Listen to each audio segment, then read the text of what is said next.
انگلیوں کی سیاہی دور کریں۔ دودھ میں تھوڑا سا بیسن، ہلدی اور لیموں ملا کر گاڑھا مزہ بنا لیں۔ اسے ہاتھ اور پیروں کی سیاہ ہوتی ہوئی انگلیوں پر لگا لیں۔ چند دن کے استعمال سے سیاہ پڑتی انگلیاں صاف ہو جائیں گی۔ اور ہاتھوں کا روکھا پن دور کرنے کے لیے 3 کھانے کے چمچ زیتون کا تیل اور 2 کھانے کے چمچ چینی کسی شیشی میں ڈال کر دونوں کو اچھی طرح مکس کر کے محفوظ کر لیں۔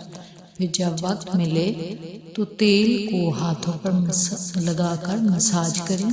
ہاتھوں کو نرم و ملائم کرنے کے لیے شہد ملا کر ہاتھوں پر صابن کی طرح لگائیں اور تھوڑی دیر بعد دھو لیں۔ جلد نرم و تازہ رکھنے کے لیے چند قطرے عرق گلاب، 1 چائے کا چمچ بالائی اور تھوڑا سا شہد ملا کر ہاتھوں پر لگا لیں۔